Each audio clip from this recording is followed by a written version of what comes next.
Welcome to the Killer Innovation Show, the longest continuously produced podcast in history. Each week, Phil McKinney brings you the insights and strategies to amplify your creativity and innovation skills. Here's your host, Phil McKinney. Welcome to this week's show. We are continuing our series of guests coming to the show to share their experiences and expertise around innovation and creativity. Today's guest is actually as a result of me appearing on his show. Today's guest is Stephen Key. He has a YouTube channel. If you haven't checked it out, you should. It's called InventRight TV. I appeared on his show a couple of weeks ago talking about a new innovation contest that we've announced called the 10G Challenge. It's a contest, total value of up to over $300,000 in prize money. Top prize wins $100,000 for the best idea, and it's non-dilutive and no IP ownership transfers. You can win $100,000 and keep your idea that you can then commercialize and license, whatever. So I was on Stephen's show talking about the 10G Challenge. We talk about that in today's show. But Stephen's expertise with InventRight is around licensing ideas, licensing innovations, finding companies that will license your idea, giving you a revenue stream, and them giving access to your creative ideas.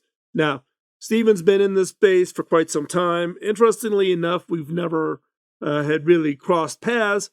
His area of focus is in toys and in packaging versus mine being in electronics, primarily consumer electronics products and services. And so it's interesting, though, that Stephen and I have very similar philosophies around innovation and what does it take and the creativity and et cetera. So as a result, he and I have just, quickly become friends. I've invited him on the show today to share with you his expertise around licensing, how to come up with that idea, but more importantly, if you want to be a professional inventor, as Stephen calls it, such that you generate a revenue stream from your ideas, from royalties. You don't want to go build a business. You just want to invent and create. You want other people to commercialize it, but you want that revenue stream. This is the show for you. So don't go anywhere. You're going to want to listen to the whole show. It's a little longer than normal, not quite as long as some of the other more recent shows, and I apologize. I get so engrossed in the interviews, we tend to let them go and we go long, but hopefully you find that beneficial. But before we hop into today's show, got that favor to ask. Follow, like, and share. Follow us on social media so you stay up with everything going on. Like this episode, wherever you get your podcast, go give us a thumbs up, give us a plus, give us a heart, whatever social media platform or wherever you get your podcast, so other people can find the show and then share it. If you know of somebody that could benefit from today's content around licensing of ideas and how to do that as a professional inventor, as a professional innovator, then share this show with them. So with that, without any further ado, let's jump into this week's episode.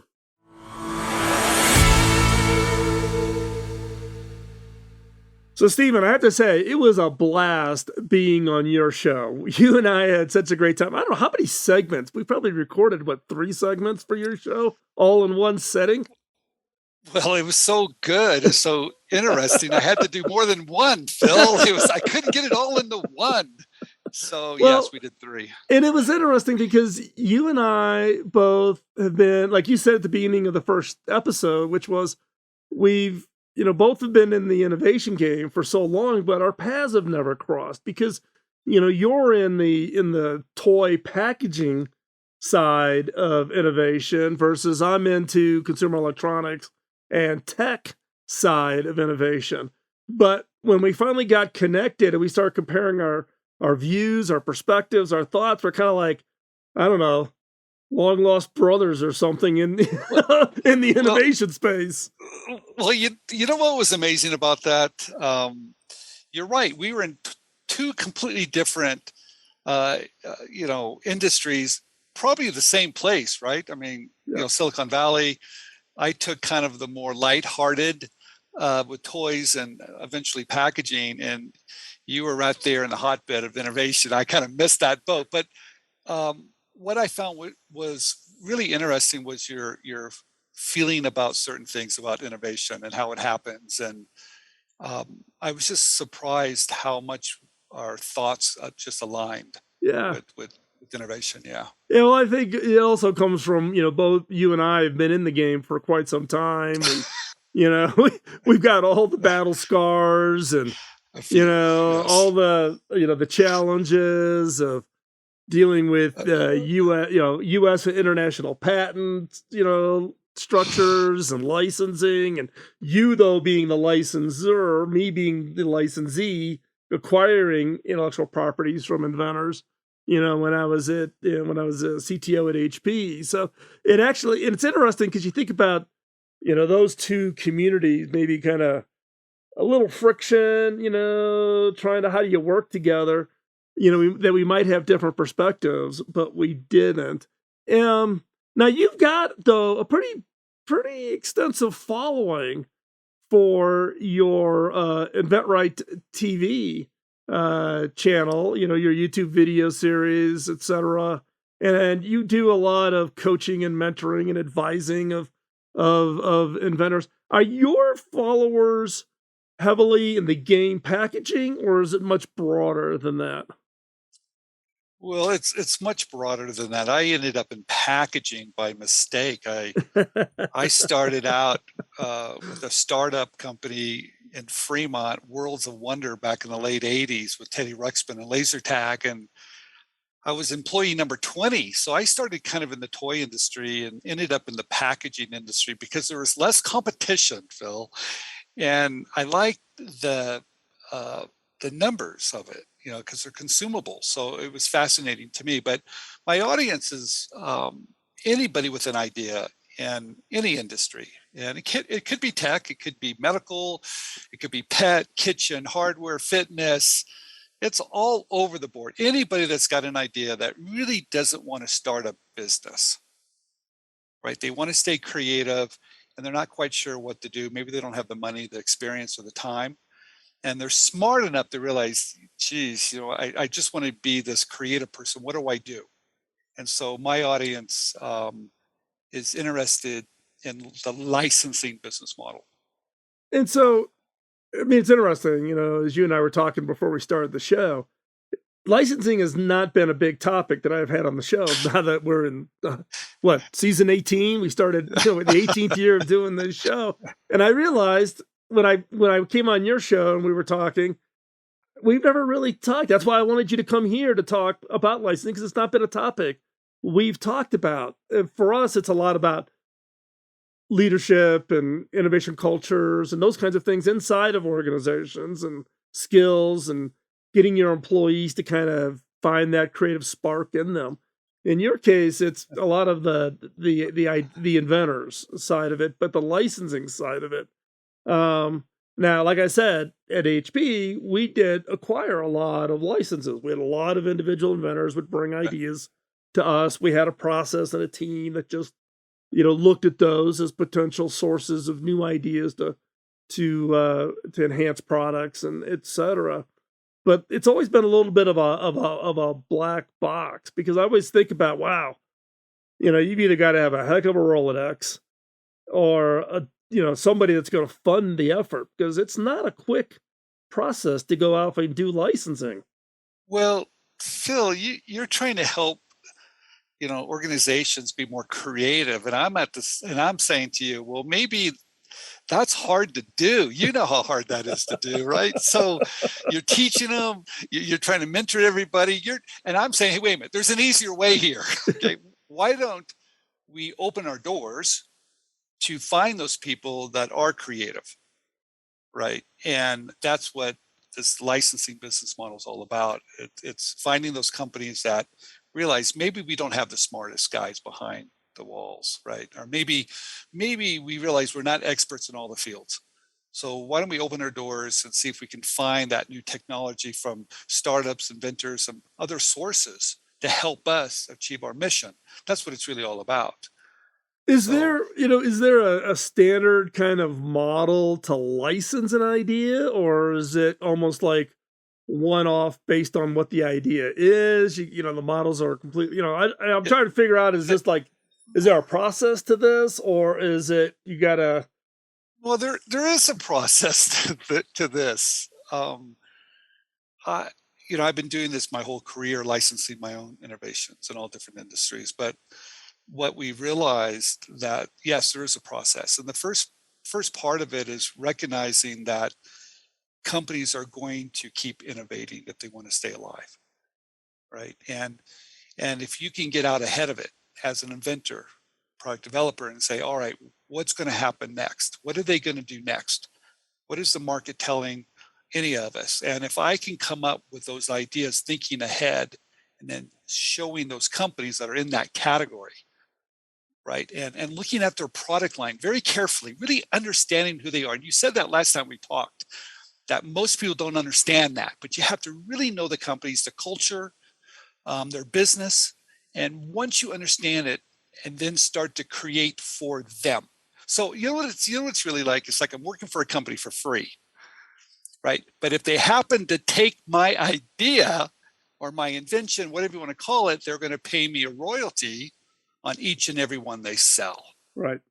So it's really working on spec. So when you look at it that way, and if you open your doors, you can have a lot of really amazing people working for you for free. It's an amazing model, and it's been around for a long time. Open innovation, if you look at, let's say, the toy industry, it's probably 100 years old. They've been working with outside creative people for a long, long time. But now, I would say in the last 10 years, it has exploded in all different industries. Now, there are a few that the doors are still closed, and those are usually, I call them dinosaurs, Phil. Those are dinosaurs. And they don't want to open the doors, because opening the doors is not easy either, right? There's some pain with that. Well, there's also risk, right? Oh, This is, speaking from, my side of the table at HP, we would get these I'd get these random emails from people, because my email was public. Anybody could email me. I even put my mobile number on my business card at HP, so anybody and everybody had my mobile number. right. And I'd get these emails from people that with an attachment, and you'd go to open the attachment, and the first page has big bold letters, confidential, right? Blah blah blah, and I'd immediately have to delete the file, delete the attachment, notify the person saying, I cannot accept any confidential information unsolicited, because we literally would get thousands of these a month being blasted in. And Yeah. so therefore, big companies are kind of like, whoa, whoa, whoa, whoa, whoa, whoa, whoa, because this creates all kinds of legal exposure, claims that someone stole their idea, all these It, things. So then you got this gap. And I agree with you. yeah. There's a great untapped source of highly creative people who want to be independent. They don't want to be doing the 9 to 5. They want to they want to invent, and you want to tap into that. But that gap is a problem. Well, in some industries, the best talent leaves. Yep. Okay. And it's hard to keep that talent. You know that firsthand. It's hard to keep it. So you still want to be able to tap into that talent, right? And give them what they need to keep creating remarkable things for you. So, but you're right. There's a problem at times. Inventors are approaching companies incorrectly, or maybe companies don't have a process in place to review submissions. Some companies are just so large that the right hand doesn't know what the left hand is doing. So there's too much exposure. So you're right. The real large, these multi-international companies, we can be a headache to them. We're not a solution. We're a problem most of the time. So it's difficult at best, but if you're a company that really does embrace open innovation, you can put some things in place to kind of protect both parties, let's say, right? And that's what you really want to do. And it can work out. And those are really great relationships. We see a lot of ideas that get licensed that are just changing industries, right? And these creative people want to be creative, but they don't want to do the heavy lifting. They know what they're good at, and they know those companies that have the shelf space, relationship, the manufacturing, the marketing. They have everything in place. They're really a perfect partner. That's what licensing is finding that perfect partner that has everything in place today, because today it's speed to market today. Yep. Now there's a lot of startups out there, and licensing is not, you're right. Licensing is like, what is it? I know it exists out there. It's not being taught, but today, because of the ability for companies to copy, okay, I'm going to say that's not infringing, but let's say copy and influence by, if you're a startup and you come up with an idea today and you venture it, there's a very good chance it's going to be copied very, very quickly if it's a good idea. But for a startup or an inventor to license it to a market leader, let's say, they've got a better legal team, number one. They've got the shelf space, the relationships with the retailers. They can get it out so fast, and that is the best form of protection. Yeah, well, it is, and that's what I tell people about. Don't ever bank on your patent being your defense. It is not your defense, not unless you've got a big fat payroll that's going to be willing to put. Phil, patents they're going to protect me. They're the great leveling tool. I'm going to be the small inventor. I'm going to use that big stick. You're right about that, but you have to be practical about it, and I think that intellectual property patents are great tools. But today, I don't know if there's such a great tool for litigation. I was at a conference. I think I was the only inventor there. It was a conference of all litigators and patent attorneys. They let me in by accident, Phil, and they didn't know. But they were talking about, the whole topic was how to monetize your ideas, how to monetize patents. And I'm thinking licensing or venturing, and they're thinking, no, suing. I'm like, wait a minute, litigation? That's what it's the wrong mindset. I don't think they should be used that way. Well, like in as you and I've talked before, at HP, the patent pool was about 38,000 patents, and we sold thousands of patents every year, right? They get later in life. Maintenance fees get really expensive, so now you're trying to shuffle that off onto other people. But we had 300 patent attorneys on the payroll, either outside law firms or internal people, because of how much we got sued, right? Okay. And you got a lot of, the trolls who are just looking to see what they can squeeze, and hey, I'll let you license mine for $1 million here, $2 million there, and they're trying to keep it below litigation costs, so you kind of make the decision. Am I going to spend $5, $10, $20 million to litigate this, or do I just pay $1 million to make the person, go away? And it really has tainted the whole process, because then every patent litigation coming in is viewed skeptically. And it may be perfectly valid. It may be an inventor who's got something that, maybe you are stepping on someone's toes or whatever. But, once you've gotten burned a few times through this, then you look at every inbound litigation as skeptical. Well, patents are just words to be interpreted by different people at different times. Yep.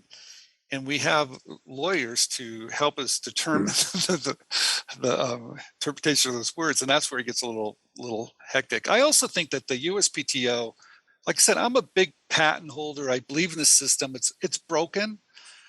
I do think probably those patent examiners should look at those patent filings a little bit more carefully. I know they have some great searching tools, but it seems like that prior art seems to bite you if you look long and hard enough, or have an argument. The system's a little messed up. And I don't have any answers to fixing it. I do write about how to write a bulletproof patent, which is impossible, but I have fun trying to do that.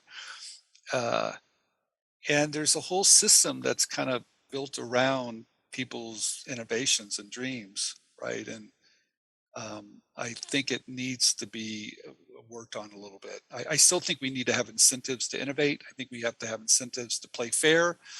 I think this whole system's really amazing, but I'll tell you with what's happened at the USPTO and the new laws, and you're right, the trolls, or the narrative of the trolls and everything else that's going on, it's confusing, Phil. Yep. It's confusing for everybody. Yep. And I don't like how it's structured to where it truly doesn't help to commercialize these innovations for the better of humanity, right? I mean, the betterment of humanity. It just doesn't. It should. Right, it should. I want to back up. You talked earlier about companies, organizations tapping into these highly creative people, and that those people should think about the target, who, being very familiar with the company, very familiar with the customers, very familiar with their strategies.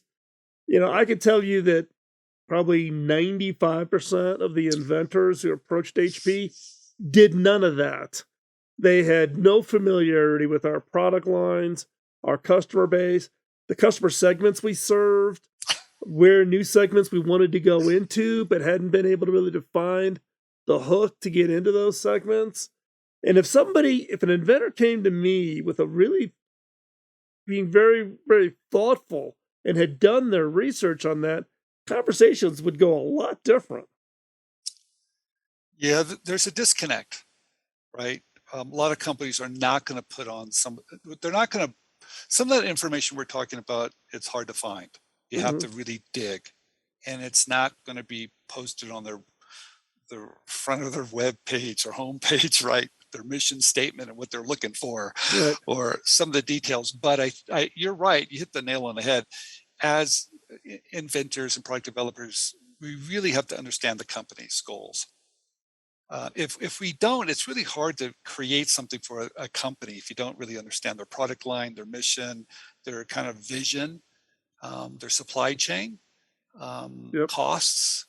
There's a lot to it that most inventors are not looking at it that way. They're looking at it from their perspective all the time, right? Me. And they have to stop doing that. You have to put yourself in a position of looking at the company, really understanding them. Then you have a different conversation, because if I know your company and I can have a conversation with you, you're going to allow me to understand it and have a dialogue, and maybe I can hit your target, right value. So I think inventors have to invest time with those clients, those potential licensees, and then those potential licensees, once they see that dedication or that time spent, maybe we'll spend a little bit of time with that person that's creative to say, all right.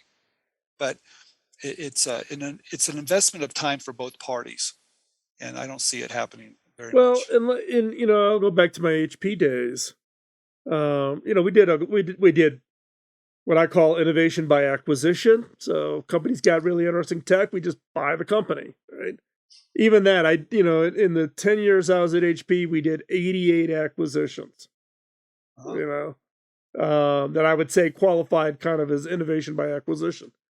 We also had 300 PhD researchers in HP labs inventing every day, right? And then you had 40,000 engineers creating products every day, right? You had unbelievable resources.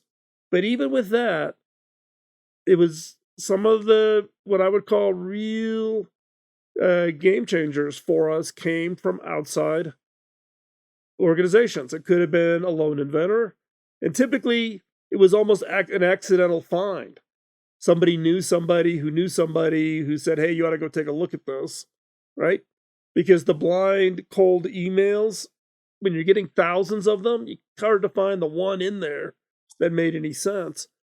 But also, I can tell you the conversations I had with people who really thought about what was HP's mission, our customer base, about our technologies, our competition and what our competitors were doing relative to us, and how they had an idea to go after a market opportunity. And I can tell you that I could probably put those on, in my 10 years, I could put those on two hands and have fingers left over. But I remember those. I can tell you every one of those inventors, because odds are we did a deal with them and we put their technologies into a product that shipped. Yeah, we call those professional inventors, Phil. That's Yeah. what we call these guys. Okay, and it takes some time to understand that. We see that when you're dealing with very large companies, it's usually a team too. It's not just one person, right? You might have someone that understands the manufacturing, supply chain, maybe material, maybe the intellectual property. It's really bringing the right team together to take away some risk when I'm presenting my innovation to a company. So they have the confidence, they know what they're doing. This is a team. They've done their homework. They really understand the landscape very, very carefully. But Phil, look at it this way too. You just mentioned that you've got a lot of overhead with all these engineers, right? And, I mean, you've got this big thing that you built, and realize all those people that are there, those engineers, they're watching the clock at 5 o'clock and Saturday, Friday afternoon. I mean, they're there. They're an employee, okay? And that mindset of being an employee is very different than that mindset of that creative person that wants to change the world. That person that feels that way doesn't work 8 hours a day, works all day long and Saturdays and Sundays. He's a fanatic. He cannot stop. He's one of those nutcases that's so motivated. And it's not so much the paycheck, but it's the recognition of creating, right? And they're out there, right? And they're kind of odd sometimes, right? They're very dedicated. So when you think that you have this structure of all these people that are employees doing something, can you really get the best out of them? I think you can. I do. But like, you work on that, right? That's what you do. You work on getting the best out of those people. But there's all these other people that are outside those walls that are going to give you their heart and soul day in and day out. And that's their goal. So the point is, when you try to find those people out there that really want to make a difference, and there's no 5 days a week, they're working 7 days a week. They've got this burning desire. And if you can tap into those individuals, I think it's a resource. Right? So here's a question for you, right? Because the hard part for any organization that wants to tap into that is, how do you find them, right? And there's been a bunch of attempts at creating these open innovation platforms where businesses post a challenge in order to get people, to get inventors to apply. Okay. P&G does this a lot. Pharmaceutical industry, biomedical has been doing a lot of this most recently on some new platforms. Do you believe in these platforms as one way to tap into this? Well, I do believe in the way you're doing it. Okay, but I don't think a lot of them do it that way. See, the challenge that you just presented to my audience, the 10G, was truly remarkable because it was in different categories. It was the future. You talked about a prize, but you talked about access. It wasn't like, here's a contest and thank you very much, we're going to take it and we're going to pay you $10,000. Thank you very much, go away, we got it. There's no incentive for that person I just talked about. What I really like what you talked about, look, this is dollars that you can win. They're yours. Do whatever you want. File for your patents. Do whatever. And then we're going to bring you into a situation where you can meet all these decision makers.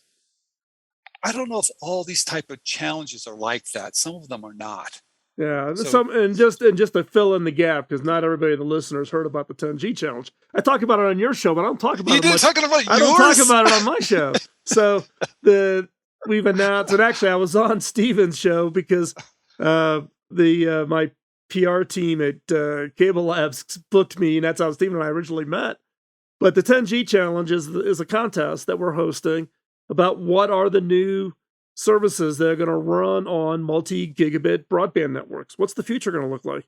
Total prize is $300,000, well, $310,000 technically total, in 4 categories. You can win $50,000, best idea in whether you're living better lives, have home health, medical, those kinds of things. Learn. You can win a $50,000 prize for the best idea around education, the future of education. Work. What's the future of work going to look like? Another $50,000 prize. Another $50,000 prize on play. What's the entertainment going to look like? Gaming, new kinds of movies, videos. And then the best overall can win $100,000. And this is non-dilutive, non-equity prize money. So you own your IP still. You don't have to hand it over. You don't have to give it to us. You can use the money to build your prototype, to go build your company. The industry's not interested in owning your idea. We know what we do well. We build a platform for others to innovate on top of.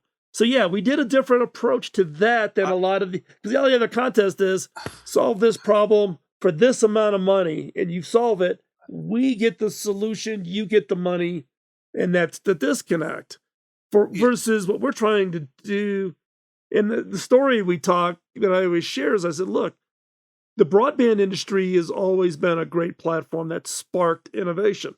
Back when the cable industry finally offered 20 megabits to consumers' homes, they were like, woohoo, we got 20 megabits, world's great. What happened? YouTube got invented. Netflix got invented, right? All of these, Vimeo got it, all these new online video media kinds of services got created because they're like, wow, 20 megabits. What could I do with 20 megabits? Oh, I can stream video. Now you got over-the-top streaming, and you got all the streaming services, all of that. We're now talking about 1 gig, 2 gig, 5 gig, up to 10 gigabits. What would you do with 10 gigabits? And I think you're right, though. The reaction we've got is everybody's like, so what's the string attached to this? Well, everybody's skeptical. We're like, so you own the idea, right? No, we don't even require a license, right? Well, you saw how shocked I was when you told me that on the interview, right? I was like, what?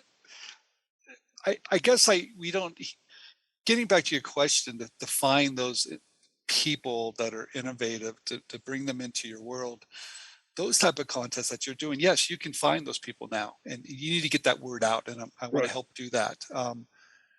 But I do think not all of them are like that. I think there's a string attached, and I'm not wild about it, Phil. I just don't think the type of people you want are going to be caught with a $10,000 prize. That they're not. It's not so much the money; it's the recognition. But that's an insult, right? So I don't think they're. I think it's a very poor idea. Is what I think. So, well, again, when I was back in my HP days, you were talking about, people that will just work weekends and nights and all of that, and we had a lot of those in the HP family. But the best motivator I found for those people was ship their idea. It wasn't about, did we give them more HP shares in their, RGU units, or did we give them a kicker in their bone? Okay. For them, the money is kind of more like, I give that to my significant other, make them quiet so they don't complain that I'm working weekends, right? So that's it's not for me. Give them that so they don't. I don't have them squawking in my ear because I'm working weekends. Shipping, because I've seen more engineers, they haul their family into Best Buy to stand in front of their product and go, "That's my product, and I kicked butt." Well, I'm glad you said that, because that, I think, from a creative standpoint, from a creative person, that's all I wanted. I wanted to walk down to the store and go, "Look at me, look what I did." Yep. All right, so it's a whole different way of motivating somebody, and I think you're right about that. That whole shipment, to see it on maybe TV or people using it. I remember I have this packaging technology, and I was at a graduation and up in Bozeman, Montana, 14,000 people. My innovation was on a water bottle. You can spin it and give you more information. And I looked around, and everybody was spinning my water bottles because they were selling my technology and all the drinks in the whole stadium. And people were like, wow. And I'm thinking, that's why I did that, because I felt that way. I wanted other people to feel that way, and I could experience. So it's powerful. But I want to get back to, how do you find those people? Right. Phil? You find them by being fair, if you do find them, by being transparent, by treating them with respect, by having, if it's a portal, explaining your process, explaining what you're looking for, and make it so they understand how the game is played, and either they could play or not. And if you have certain barriers, let that be known. This is what we want. This is what we don't want, right? And this is how you have to play. And the ones that keep coming back are your players, Right.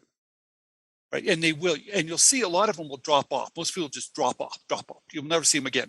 But there's going to be a few there that keep on coming back. Those are your guys.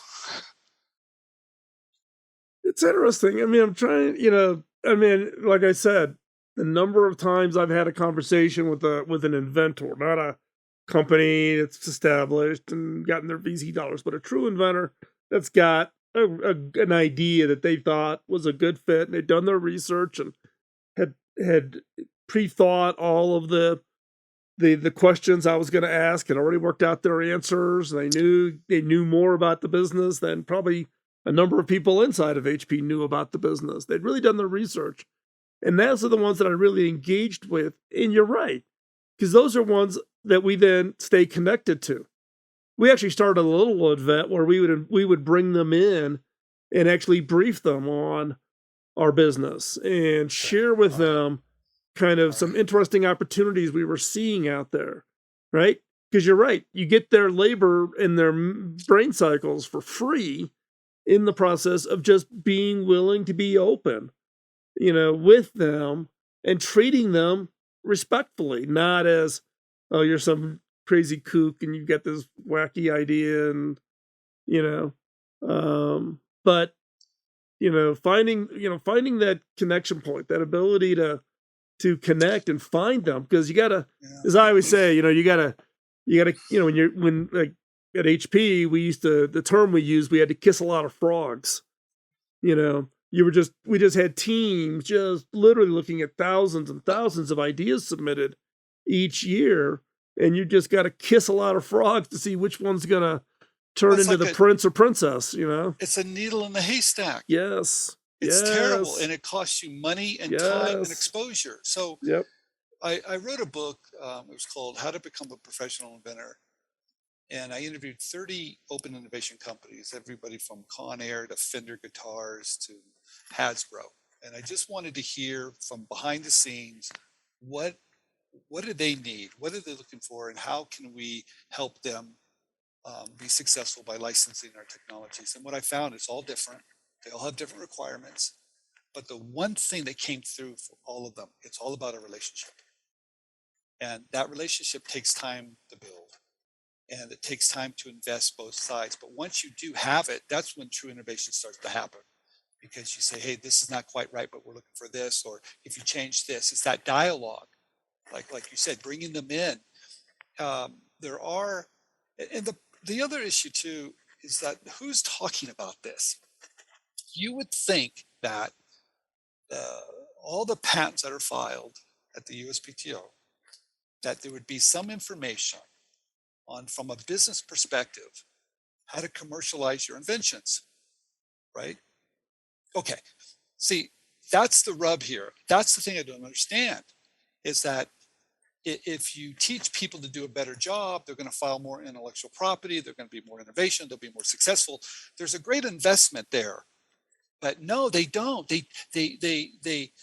It's like an elephant in the room. They don't want to talk about it, or maybe something else will be exposed. But I think it all comes down with education. I think it should start earlier. And it's not just about patenting one-on-one. Who cares? Anybody can learn about that. It's about how do we use that intellectual property from a business perspective that really helps us become more successful. So talk a little bit about because you put a lot of content out on your InventRight TV. So talk a little bit about your show and what you share over there.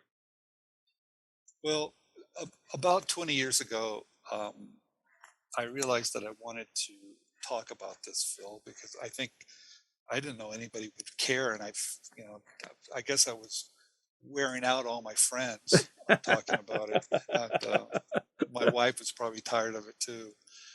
So I started talking about it, and I realized real quickly that there's a lot of inventors, product developers are probably a little frustrated with the process.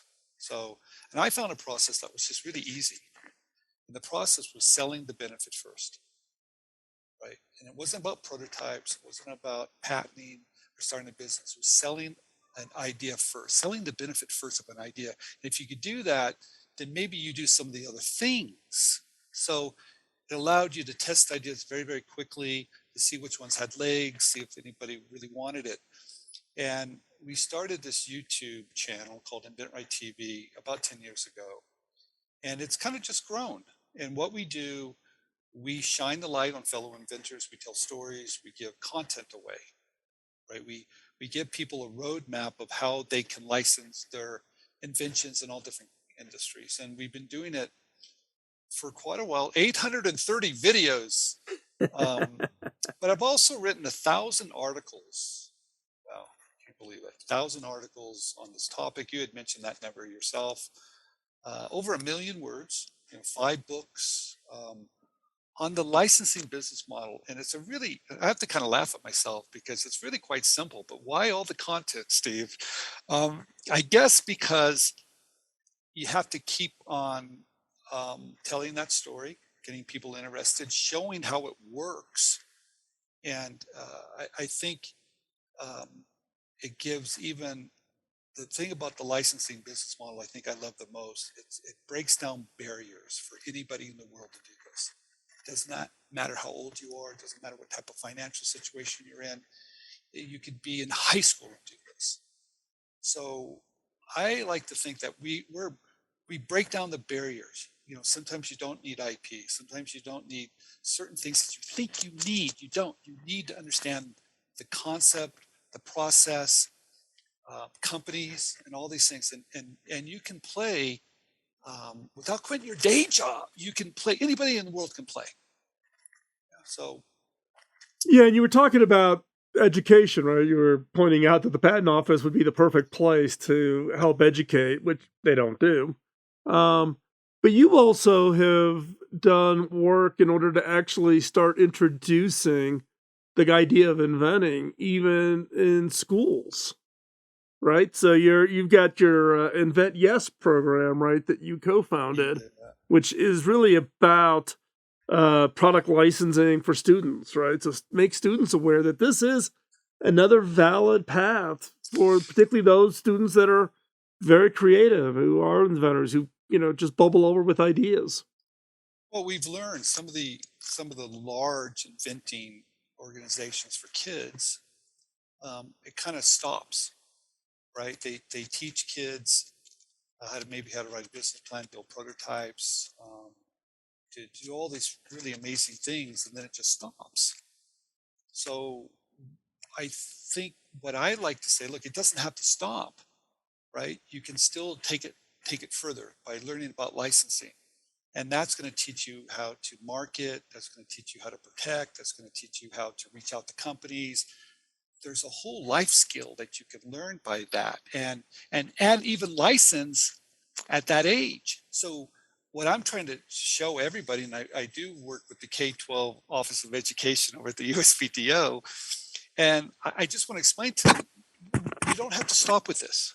We can give them the tools, give them the vision, so they can get excited about it and not just go, well, I don't have the money, I don't have the time, or let's just give them a patent. No. Why don't we give them an opportunity?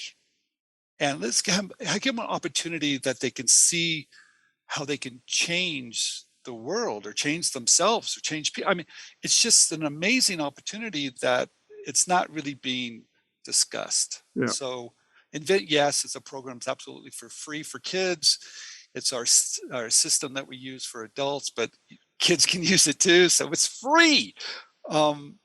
We believe that the only way for people to really watch and learn and get motivated is by showing them success. So that's why we shine the light on inventors. I think they're superheroes, and I think we got to keep doing that. Yes. Yeah. I am 100% agree.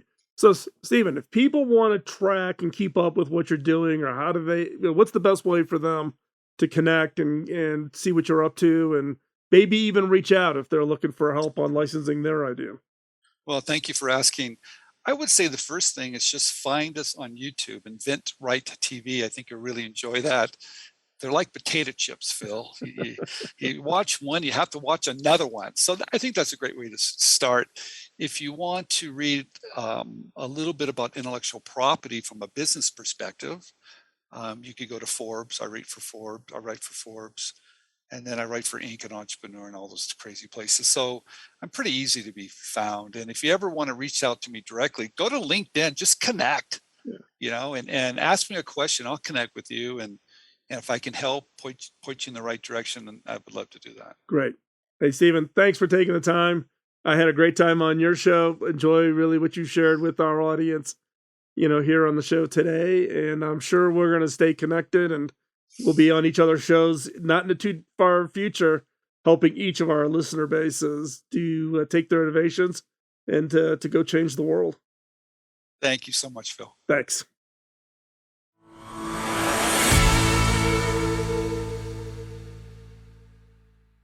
So what'd you think? Wasn't that a great discussion? If you haven't checked it out already, I would encourage you to go over to YouTube, search for InventRight TV, or you can look for Stephen Key, Stephen, last name Key, Key. So you can go over there, find it. More than 100 episodes. A couple of those episodes are me on his show talking about the 10G challenge. So if you want more information about this contest, and the time is short on this, you have to have your ideas submitted on the website 10gchallenge.com to have your shot at winning $100,000 for that best idea. And you can use that $100,000 to pay for your patents, to actually build your prototype, to launch a business, to do work, to get ready to try to license your idea to others, whatever it takes. That $100,000 that the top prize winner can win will be decided in July. So you have to have that in by the end of June, 10gchallenge.com. So if you want to know more about the 10G challenge, go over to InventRight TV. I talk about it. Stephen actually did a whole show where we just talked about the contest. But one of the things I wanted to highlight in the summary from the main segment for today's show was around professional inventors, professional innovators. What does that really mean? If you're working up an idea and you're trying to convince somebody, like if you approached me when I was the CTO for Hewlett Packard, what was it I was looking for to make a decision to take your idea, commercialize it, and pay you for that idea? And that is knowing the target. And that's done by doing the research. You need to know your target. You need to know their business, their customers, etc. There's actually been a topic on the last couple of shows around getting acquired, getting someone to buy your IP, etc. So professional inventors, professional innovators, Stephen talks about that. Steve talks about his 5 books. Get the books. Read that. But I think specifically the focus on being a professional inventor and professional innovator is start with the benefits of your idea, not the idea. We get enamored with the technology, the whizzy, the shiny object. Focus first on the benefits. Start with the benefits. That is the one message I want everybody to walk away from today's show on, is you're working on your ideas and trying to change the world, convincing people to join up with you, to give you money, give you support, give you investment dollars, whatever it is. Start the conversation around the benefits of your ideas, not the idea itself. Learn more, hop on over to InventRight TV, buy Stephen's books, check those out. You can't go wrong. With that, I want to wrap up today's show. We've already gone long, so we're going to make this a really quick wrap up here. Thank you for your time. Your time is valuable. We value it. We greatly appreciate you. Send us feedback if you've got guests who you think would be great on the show. We've actually had A number of you send in some names. We've already had them on the show. So again, keep sending those guest suggestions in. People you want to hear from, whether you know them or not, give us a name. We'll do the reach out and see if we can't get them on the show. But with that, thanks again. Go out there, take your ideas, change the world. We'll see you next week. Bye-bye. Podcasting nonstop since 2005, this has been the Killer Innovation Show on the Innovators Network.